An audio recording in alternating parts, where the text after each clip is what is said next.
If you have some angst around growing your email list, then this video is for you. Last week, I published a blog called How I'm Building a List of Buyers, Not Just Subscribers.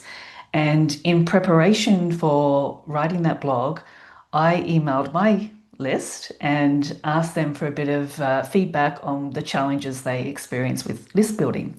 Now, a lot of the challenges I was able to mention in that blog post, which I'll link to below, but there were a few other pieces that I couldn't quite fit into the blog, so I wanted to answer them in this YouTube video. So the first thing that came up quite a bit in the responses I received was like, how do I actually make my newsletter valuable? How do I communicate that value? How can I grow my list without dangling a freebie, maybe not having a freebie? Like, how do I actually get people to join if I'm not doing those things? And I just feel like a whole paradigm shift is needed um, to even answer that question because it's like, do you want to create a list of subscribers who maybe are interested in your work, maybe not, maybe like years down the track buy, maybe not? Or do you want to actually create a list of buyers? Because one of the things that happens is when people provide super value newsletters, the kind of value that they would provide paying clients, then people can find it hard to keep up with that, all the value that you're giving them, that they just might not even need you ever because of all of that value. So that's why, for me, I look at it like this. The value I want to give people is not necessarily how to value, but how to think value. And that's why I really enjoy creating blog articles and videos and things like that, because I'm sharing a different perspective. I'm sharing how I came to those different perspectives and the results of those. And so that's my way of doing it. But I would rather people consume that, and then when I feel like a definite yes for them, then they enter my world through a smaller paid offering. And then that gives them access, they can follow on then to perhaps purchase larger offerings. So 95% of the people on my list, which has been maintained under 1,000 people for a number of years now, and I'll tell you why that's the case in a moment, but 95% of them are buyers. And that feels really good. It feels good to be, when I do email my list, which is very sporadically, I know that they're already buyers. They already are, they don't need convincing. They've already been interested in my work. They're already buying. So think about that for yourself. Do you want to have a real list of potential, or do you want to feel like people are joining your list and then you've got to convince them to buy? That's what I didn't want to do. Now, another question that comes up is, well, shouldn't I just do it the conventional way first? Then I can maybe pare back and do it like how you're doing it. And you could for sure. But again, it's sort of like a mindset shift that needs to happen, because the so much of what underpins what works for me is the discoverability piece. It's what is driving everything. It's what drives people to my site. It's, if we think about why do we join email lists, it's because, yeah, maybe it's for a freebie, but hopefully it's because we've come across someone who we really resonate with how they are, and we get on their site, we're like, this feels really good. We want to do something. We want to sort of scratch that itch. Now, if you can sort of passively sign up for a newsletter, it's like that itch gets scratched, and then you're kind of moving on. And so what I found is, once I did change my list to buyers only, people came, they wanted to scratch that itch, and so they bought. They bought sooner rather than later. And it was better for me, better for them, better for everyone.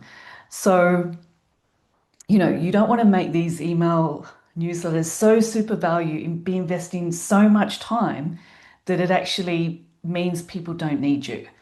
And think about you want to impart how you think, not like how to think content rather than how to. So that's point number one. And point number two was frustration around static list growth.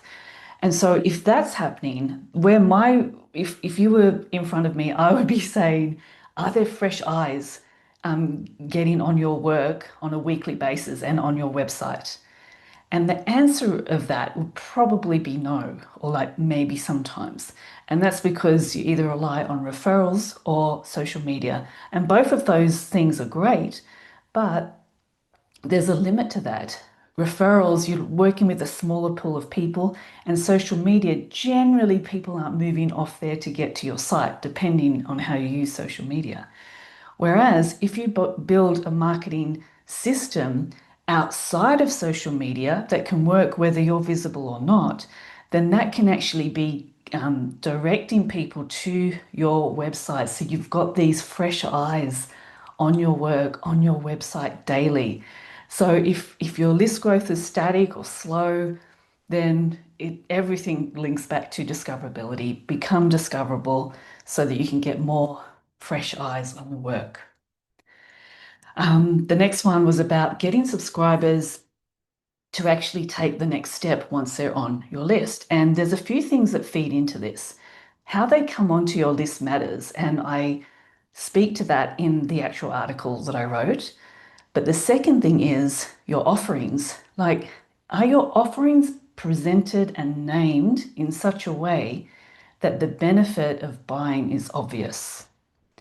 Often they're not. Often they're named in such a way that is like very, um, I don't know, clever or sparkly, but it doesn't immediately give someone the understanding of the benefit that they're going to receive. And this is one of the things I actually cover in my, starter offering, the How to Market Quietly and Still Be Successful. I talk about that kind of thing, how to actually approach the naming of your offerings so that the benefit is obvious. So if people aren't moving on, that could be part of it. It's actually that they might go, oh, that's a really nice offer, and I'm kind of interested in that one day, but it's not compelling enough. And so it's just the messaging that needs to be adjusted. The other thing is that having a short orientating email sequence when someone joins your list that, gives them an orientation to you and your work, but then does, gently point them towards the next step. Like that's an important thing to have. That really helps.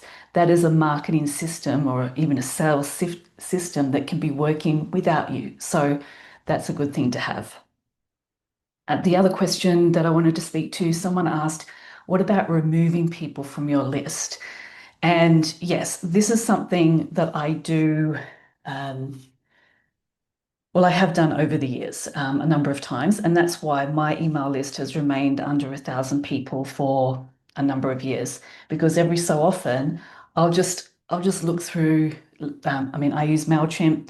They have like ready-made segments of people who haven't engaged for a while, and so that's how I'll usually enter it, and then I'll just have a look at what's going on there, and I'll think, okay, yeah, I might just archive these people. That's what I tend to do, archive them. I don't unsubscribe them.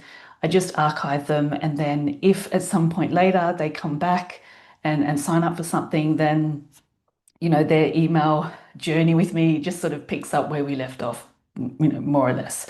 So in that way, I feel like I'm really speaking to people who are interested in my work. I'm not paying for extra people on my list that are not actually currently interested. So that is something that I do. And then the final question I wanted to speak to is the scenario where subscribers are not clicking on the confirmation email. So really, this is speaking to the double opt-in process that you can have when you're setting up how people join your list. I personally don't have a double opt-in. Now, a double opt-in exists because it strengthens consent. You know, does that person really want to be on your list? It can also help minimize people incorrectly spelling the email address, that kind of thing. But the way I've been doing it, I get consent in a different kind of way. There was a time when you could enter my list by answering some market research questions, so that's obvious consent.